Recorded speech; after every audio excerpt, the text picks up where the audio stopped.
cromático, uma das partes mais favoritas que eu tenho no coração é mexer com as cores. Então vamos lá.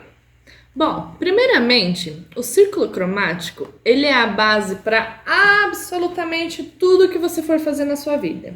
Ai, como assim, Bia? Bom, desde você escolher as cores da sua casa, da sua roupa, dos seus móveis, tudo segue uma tabela cromática e tudo vem vinculado a esse círculo cromático, ou seja, ele é universal. Toda e qualquer questão de cor que você for ver em loja de tintas, toda aquela paleta de cores, tudo está baseado no círculo cromático. Ele é a fonte principal. Claro, paleta de cores em lugares específicos tem subtonalidades e tonalidades específicas, mas que ainda assim estão dentro da base principal, que é o círculo cromático. Como assim? Existem tonalidades de verde, desde um verde super musgo, verde escuro, até um verde folha, um verde quase amarelo, um verde puxando para o limão. Então, todas essas tonalidades ainda assim estão dentro da tonalidade do verde. Claro, com mais ou menos intensidade. Então, a base vai ser sempre essa. Então, quanto mais vocês puderem memorizar esse círculo cromático, o segmento das cores, mais você vai conseguir fazer a sua mandala de forma mais intuitiva, mais harmônica. Claro, vocês não vão decorar de uma hora para outra, mas é importante de que sempre quando vocês forem colorir algo, escolher uma cor, dá uma olhadinha no círculo cromático. O círculo cromático ele direciona muito para que você tenha uma boa junção de cores, um bom jogo de cores. Bom, no círculo cromático nós temos primeiramente as cores primárias, como vocês veem aí na imagem. Então as cores primárias são o azul, o vermelho e o amarelo, ou seja, são cores principais, são as primeiras cores que elas existem por si só, elas não foram criadas. Conjunção de outras cores, claro, são as cores base, certo? Então, a partir dessas 3 cores, você consegue fazer absolutamente todo o restante do círculo cromático e suas tonalidades, né? Interessante. Bom, temos as cores secundárias, assim como vocês veem na imagem. O verde, o laranja e o roxo. Ou seja, as cores secundárias são o resultado da junção das cores primárias. Então, por exemplo, o azul e o vermelho tornou o roxo, o vermelho e o amarelo se tornou o laranja e o azul e o amarelo se tornou o verde. Então, no círculo cromático, você vai ter nitidamente essas cores secundárias entre as primárias. Então, tem as cores primárias e você pode notar as cores secundárias exatamente no meio dessas cores primárias. Por quê? É a junção das cores primárias que torna as secundárias possíveis. Então, é com essa junção de cores que a gente vai criando o nosso círculo cromático. Daí, aqui agora na imagem, nós temos os sobretons, ou seja, existe o círculo cromático básico, mas existem as tonalidades possíveis de cada cor. E ainda que essa mandala tá só para as tonalidades mais baixas, ou seja, próximo do branco, o clareamento, o escurecimento das cores não tem tanto, então ao mesmo tempo que tem para baixo aí, que tem a parte mais branquinha, as tonalidades vão clareando, para cima seria a mesma coisa, então as cores vão escurecendo até o preto. Então as tonalidades na verdade são praticamente infinitas, porque de uma cor você pode ter múltiplas tonalidades de uma mesma base de cor. Dentro desses círculos cromáticos, existem várias formas de fazer um jogo de cores para sua mandala. Como assim? Bom, quando você vai fazer uma mandala, seja ela intuitiva ou intencional, ela precisa ter um jogo de cores, certo? Nem que seja preto, branco e cinza, ainda assim são cores. Então, como escolher a minha cor? Bom, essas cores elas podem ser escolhidas de forma aleatória ou de forma precisa e intencional. Eu mesmo que faça uma mandala intuitiva, eu ainda assim sempre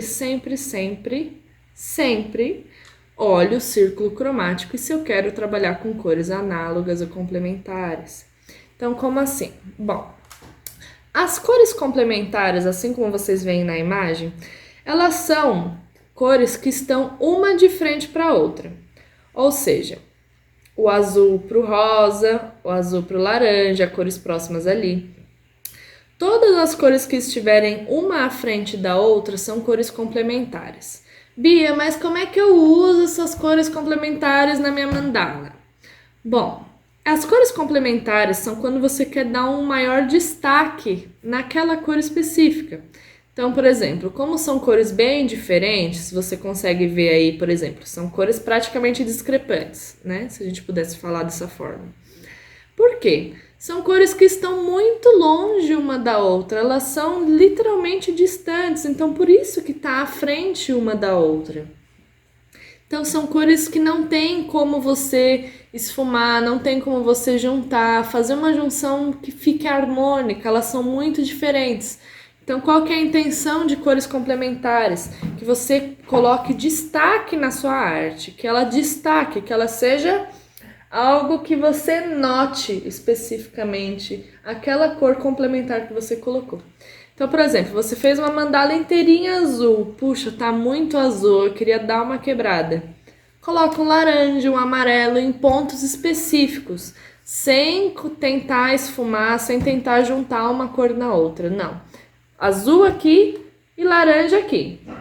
Então, são bem específicas, não existe junção. Elas vão ficar lado a lado para te dar uma sensação de destaque, mas elas não se juntam. Elas estão apenas lado a lado, certo? Já as cores análogas, assim como vocês veem aí na imagem, elas são cores que estão próximas uma da outra, ou seja, lateralidade, não em frente, lateral, análogas. Então essas cores análogas, elas fazem com que nós tenhamos a sensação de fluidez naquela mandala ou naquela arte em si. As cores análogas, elas são feitas de forma bastante comum, na verdade, principalmente quando a gente usa o intuito do próprio arco-íris, né? Essa mandala em si, ela já é o nosso próprio exemplo das cores análogas. Então, se a gente analisar aqui o círculo cromático, comecei com roxo, fui vindo pro vermelho, rosa, laranja, amarelo, verde, azul e roxo. Ou seja, essa mandala eu fiz ela completamente análoga.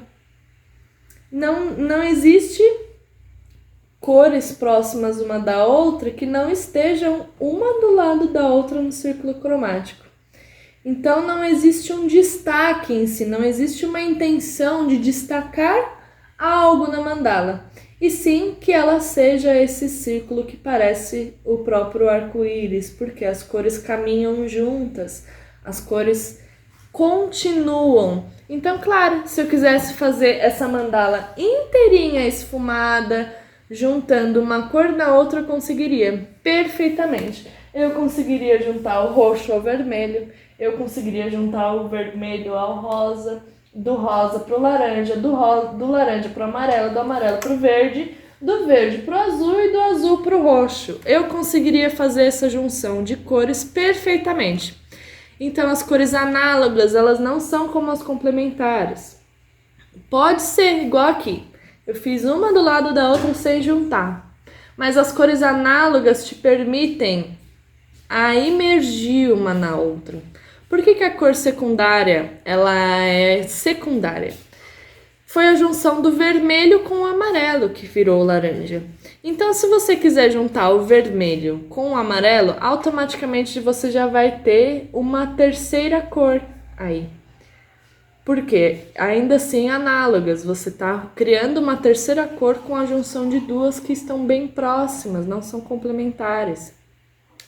Então existe essa grande possibilidade de fazer essa junção e esses subtons e esse jogo que fique bem harmônico.